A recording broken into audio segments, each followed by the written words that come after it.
The German manufacturer BMW has won this year's IMSA event at the Sahlen's 6 Hours of the Glen. But how exactly did they win it? They had some setbacks earlier on in the race, but they still won the event, despite crossing the line in second position. So for this video, I'm going to analyze the M-Hybrid V8's race at Watkins Glen and find out how they won at Watkins Glen for the first time in GTP. First, let's look at the achievement itself. BMW have won for the first time in 2023 in IMSA, after having a devastating first race at the 24 Hours of Daytona earlier this year. Just 4 races after this, BMW take victory, an incredible achievement considering where they were at the Rolex 24. This is a historic win for BMW. Not only is it the first overall victory for the M-Hybrid V8, it is also BMW's first overall win in prototype endurance racing since 2000, when JJ Leto and George Mueller took the V12 LMR to the 2000 Silverstone 500 win in the American Le Mans Series. At the 2023 edition of IMSA's Watkins Glen race, BMW brought 2 M-Hybrid V8s to the 5th round of the 2023 championship to contest against Porsche, Cadillac, and Acura. And because GTP qualifying was cancelled due to heavy rainfall, the grid would line up in championship order. This meant the number 25 car would start 5th and the number 24 car would start 7th. The race started with the number 6 Porsche leading the group away, followed by the 2 Cadillacs, the number 10 Acura, and the 2 BMWs. However, the number 24 BMW spun off on the exit of turn 1 and hit the wall hard, breaking the suspension, and ultimately would mean the 24 would be out of the race on the first lap. This, of course, was a very difficult moment for the whole RLL BMW team. Later on, Augusto Farfus admitted that it was his mistake coming off of the braking zone. It seemed that the BMW driver went too much on the power with cold tires at the start. But it's just a mistake, and I'm sure Augusto and Philip and the whole 24 crew will come back stronger at the next race. I do want to mention as well that the number 24 car was involved in a scary moment as the GT cars were coming fast, and that BMW driver, Augusto Farfus, was trying to get the car out of the way as soon as possible. It actually was a very similar situation to what happened to that LMP3 entry earlier on in the season at the 12 Hours of Sebring.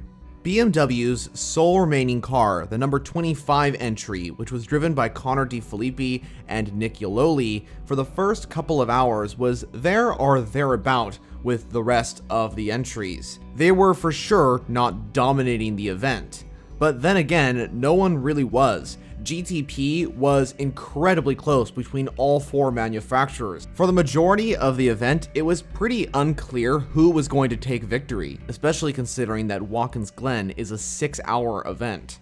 And during the first 4 hours or so, the number 25 car was involved in 2 incidents that I believe were no fault of their own. One of them was with the 01 Cadillac driven by Sébastien Bourdais. Bourdais had a spin while trying to overtake a GT car, and there was nowhere for the BMW to go. This resulted in the Cadillac and BMW making contact. The good news was the BMW did not receive massive damage, so there was no need to come to the pit lane for repairs. Although because of this setback, the BMW crew lost some time to the leaders.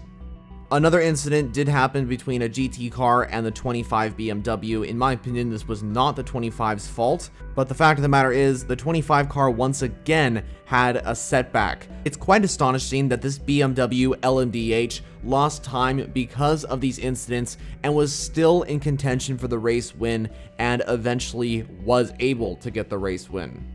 I think what allowed BMW to be able to be in serious contention for the overall race victory happened in the final 2 hours, and that was down to their strategy and just sheer pace of the M-Hybrid V8 on that particular strategy. 4 different kinds of cars were in a battle for the race victory. This included the number 6 Porsche, the number 60 Acura, the number 31 Cadillac, and of course, the number 25 BMW.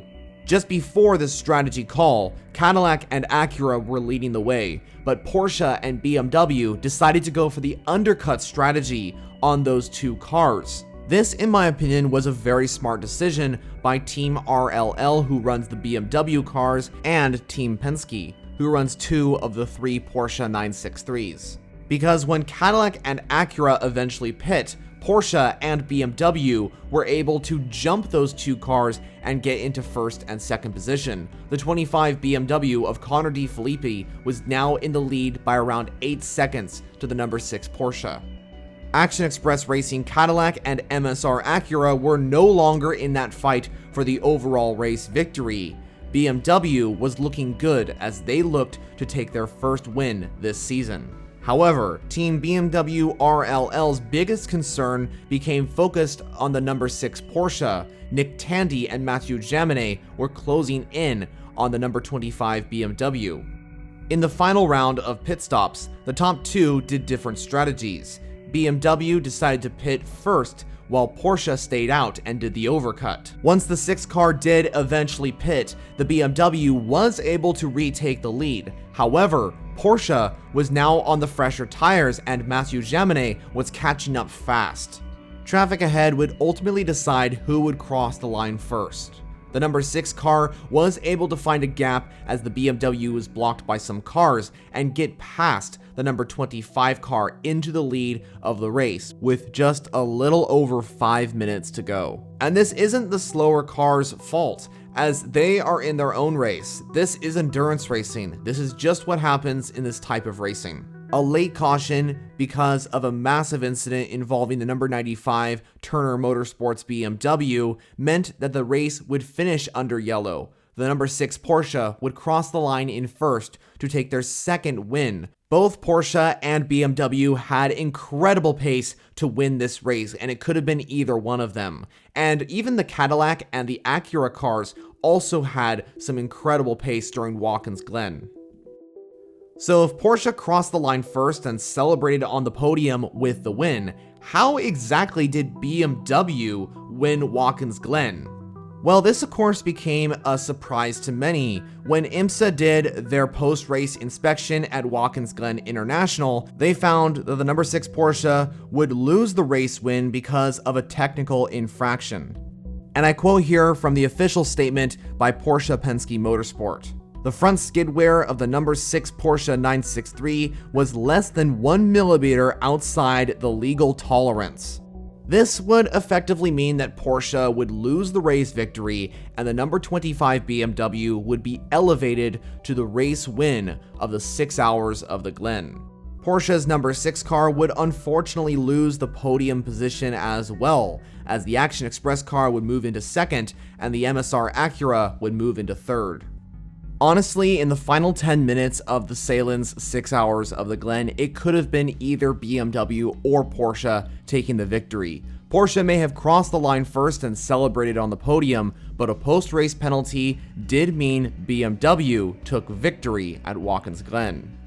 So that is a detailed analysis on how BMW won the Sahlen's 6 hours of the Glen. It's also official. All 4 manufacturers competing in GTP in 2023 have won a race. The M Hybrid V8 makes history, becoming the first BMW car to win in prototype endurance racing for 23 years. What did you think of IMSA's Watkins Glen race? And were you happy to see BMW on top?